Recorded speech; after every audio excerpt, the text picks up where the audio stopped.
Guys, you know what I realized, yeah? See this Love is Blind show. It made me realize love is not blind, man. It's not blind. Love can see. Love looking at you like this. Love is not blind. Love's got 20/20 vision. Love has got the vision of Superman looking through walls and them things there. Like, it's not blind because some of these couples, even them themselves, they're even blind. Not love. It's not love, man. What kind of nonsense is this? And you know, the mad thing is, yeah, coming up for the trailers for next week, yeah, I think we're about to be in for some more shock. More shock. Because I swear down, yeah, it could be the editing, and I might have been tricked to get me. Trick me once, you can't trick me twice. What? They might trick me once still. In the trailer for next week, yeah, I swear down, I could be wrong, yeah, I swear down, Brennan tells Alexa no. Oh! If that, bro, they're the most promising couple of this flipping series. If that happens, yeah, bro, we're doomed. Love is not blind. And on that subject, yeah, my brother, SK, I brought me, SK, yeah, SK told Raven no. And the way he done it as well, yeah, was mad. The guy asked, yeah, whether he does or does not, yeah, and he goes, I do. Nah. I said, nah! No! It's all right around here.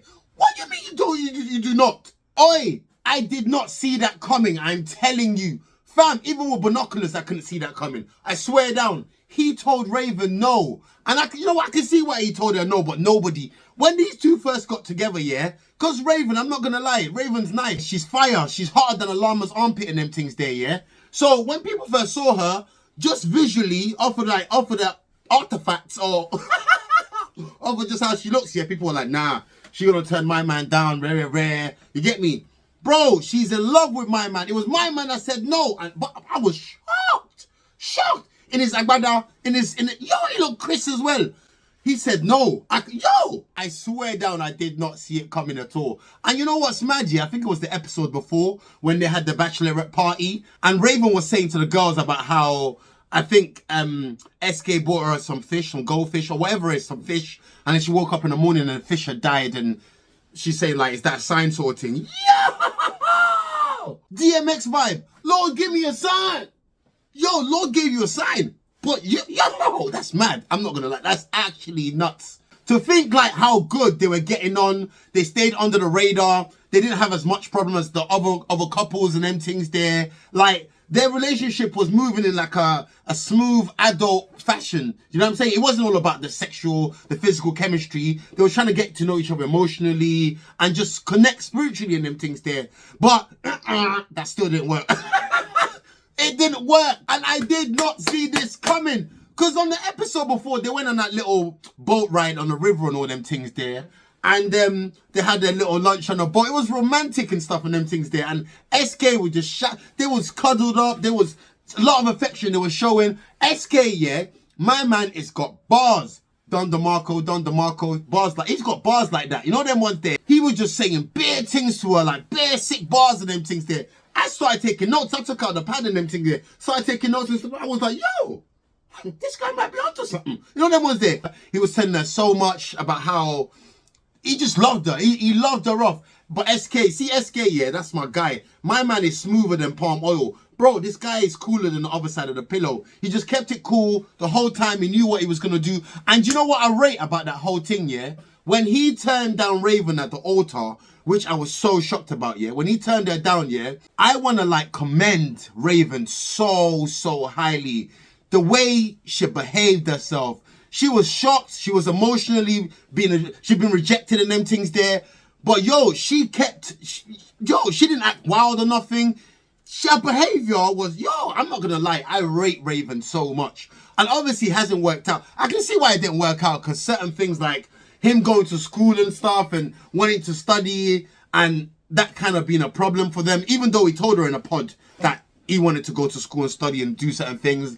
And the fact that he's going to school, he's going to be studying, and she still wants financial support and all these things. Like, he's telling you, yo, all these things, as a couple, we're going to build together. We're going to have all these things in the future. But right now, you're kind of stressing my man. And little things to do with the Nigerian culture, even though she did adapt it, there was a bit of complaints here and there. And I think long-termly, it just won't last, man. It won't last. But I like how she dealt with the rejection. Bro, that girl is so beautiful. She got a beautiful soul. Like, that is a wife right there.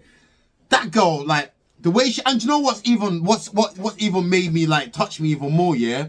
She went off, she cried, like, oh, and you know what? Hold on, before I even go into her brethrens are some waste, man. Some absolute waste brethrens, yeah? How did the girl walk off from the altar crying and not one of them bridesmaids got up to console her to say, oh, you're right, how, you know what I'm saying? Like, just emotionally, these are meant to be her best friends. These are the ones that were checking SK to make sure, but when the girls walked off crying, you haven't followed her.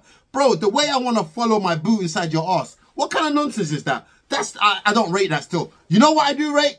I rate when his mum went and consoled her in her own room, like woman to woman, just to let her know, like, yo, this is a shock to me as much as it is to you. I've already welcomed you in the family. From the first time I met you, I liked you. That's what the mum was saying. Like, you know, you're like, oh man, it was emotional still. I did not expect that. Brennan and Alexa, they're getting on beautiful. I swear down. They're like Batty and Bench. They're together all the time. He loves off, this Brennan guy loves off Alexa. I swear down, if she was to pop or inhale it and them things there. He loves her off. But yeah, obviously he's getting acquainted with her family. She got a big family, rich people, you get me? That's who you want to get acquainted with. But yeah, he's getting acquainted with the dad. I think it was the granddad and all them things there. They sat down and then he had to sign this thing called a ketubah, like a prenup contract, to say in the event of a divorce or if they split or separate or it doesn't go as well and them things there, that he will still have to support Alexa financially, emotionally, however, support her, pay the bills, pay the rent and all them things. Now, I'm like, what kind of trippiness is this? So not only is this girl rich and she got more money than I can fathom in them things there, yeah? So now, if things don't work out, you lot are trying to get me more into poverty and them things there. Fam, man want me outside of Costa begging for change and them things there. This is what these people want. I don't rate that still. I don't rate that. Like, if that was me in that position, yeah, and there was the dad there sitting there giving me this contract about the prenup, telling me all these things, fam, I'll start making paper planes with them things there. What do you mean? Origami? What do you mean? Like, what's this paper for? Fam, I'll wipe my batty with it and them things and dash on the floor. Don't be showing me them kind of things there. Man ain't got peas like you lot. But yeah, I think, yeah, from the clips, I could be wrong that the most perfect couple of this series might not be as perfect as we think. I could be wrong. If I'm wrong, oh well. Matt and Colleen, we finally get to meet Colleen's parents, because I was like, yo, like, where's this girl's parents and them things there? Like, where did they find her? On the side of the road, hitchhiking or something? You know them ones there? Was she conceived by Immaculate Conception? I didn't know. Like, we've seen everyone's parents and everyone's family, but we hadn't seen her parents. But yeah, we met her parents still. And from me to you, they're cool people, good people.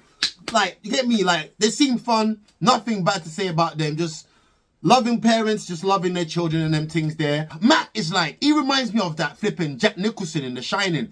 Them man there will eat, you know, them man there just bust his head through the door while she's taking a doo-doo or something. Because he just won't leave her alone.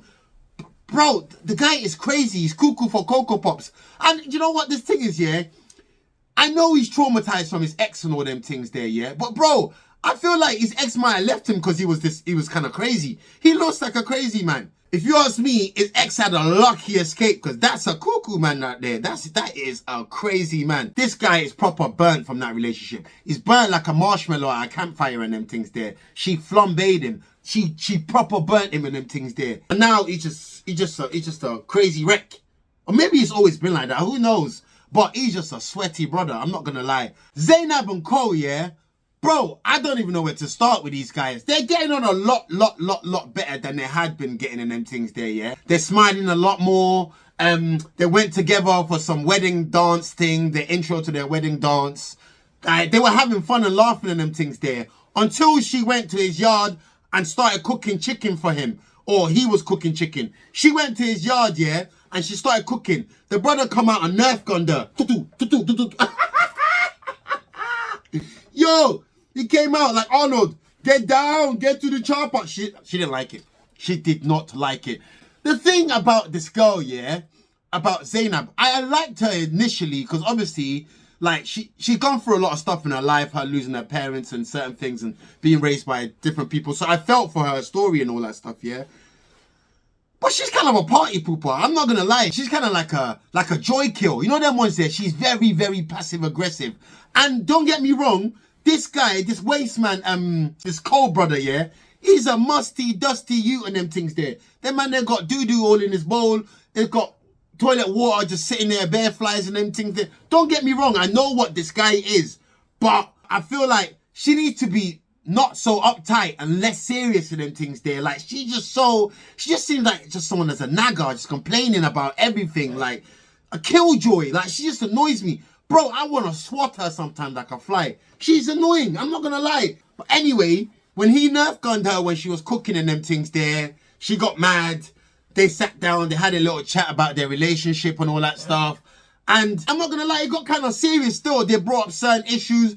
This was the first time I seen Cole stand up for himself. And you see how Zanab didn't like it. Zanab's always acting like she's the mum, always telling off Cole and them things there. And Cole, cause he's a bit of a boy, he's kind of boyish, not like man boy sort of thing, yeah? You know, like he laughs it off and them things there. But this time when Cole got serious and told her about her clock, about herself and them things there, you see how she walked off, she can't take it. This girl, I don't know who she thinks she is. I genuinely don't know who she thinks she is. But they had their little argument and all that stuff. But I agree. Cole called her bipolar during their argument, which he shouldn't have called her that because there's genuine people suffering from this medical condition and stuff like bipolar. So it's not a thing where you should just be coming out and calling people that as an insult and them things there. But in that argument they had, I'm with Cole. Yes, he's not perfect and all that, but I couldn't be with someone like Zanab. I swear down. Their relationship is doomed. It's been doomed. Like, Cole wants a white girl, someone that looks a bit more like Colleen and them things there. That's why he's like, you're the type of girl I go for and them things there. This brown girl, this Zanab thing, it's a phase. You know them ones there, like never done it before. Now he's dipped his little stick. He's ready to run and them things there. This is not what he wants. Because imagine, yeah, Cole's family and parents and all that, they follow Zanab on social media, on Instagram and all them things there. This is what came out at the bachelorette party. But they don't want nothing to do with her. Imagine that. Zanab is not the type of girl that they see Cole with. Like, they see Cole with a Sarah, a Lily, I don't know. You know what I'm saying? Chloe, I don't know. You know what I'm saying? Debbie, whatever. That they see him with a white girl, basically, yeah? So this, Zanab, they probably can't even pronounce her name and them things there. It ain't going nowhere. Another doomed relationship. Down the pan. So SK's already showed his hand. We know how he feels. We know what's happened between that whole SK and Raven thing, yeah? He says, I do, no, and them things there. Now, it's Bartees and flipping Nancy's turn. And there's going to be some fireworks, I'm telling you. I reckon flipping Nancy's brothers, they're already dug a grave for this brother. They dug a grave for his afro. Because, yo, if he says no to her, I reckon it's going to get peak in there. He needs to be careful what he's doing. But before the big day, obviously, everyone's getting emotional. Nancy's mum's getting emotional, seeing her daughter look so beautiful. About to get gone and them things there. Bartees is there. His afro's getting emotional as well. And did you see Bartees' brethren? Oh my God. No wonder this guy's a douchebag. His friends are like, bro, they're like some rejects, bro. Bro, a bunch of Ned Flanders and flipping Mr. Burns looking brothers. That's what his brethren are. Don't get me wrong, like, yeah, that's what they look like. There was one of them, yeah, I swear he had like a pit. He had like a sweat pit. Immediately, as soon as you saw him, he had a sweat pit underneath his arm. It looked like he had a flood under there or something. But, you know what? We're yet to see what's going to happen with this whole Bartees thing. But where they left us is, they've said their little bits and all that, how much they love each other. Nancy's already said, I do. Now everyone's waiting on Bartees. Oh! Fire! I feel like he's going to let this girl down. I'm not going to lie. I can tell just by his haircut. Because his barber let him down just looking at that haircut. So I feel like he's going to let this girl down because of that. I'm not sure. I could be wrong. I hope I'm wrong. But these next 3 episodes are about to be crucial. Yo! They're going to be lit. But as for episodes 9 and 10, it's just, it's bubbling. It's bubbling. It's bubbling. Yo, the eruption is about to get here. It's your boy Fred Stones. Oi, hit that sub button if you haven't here.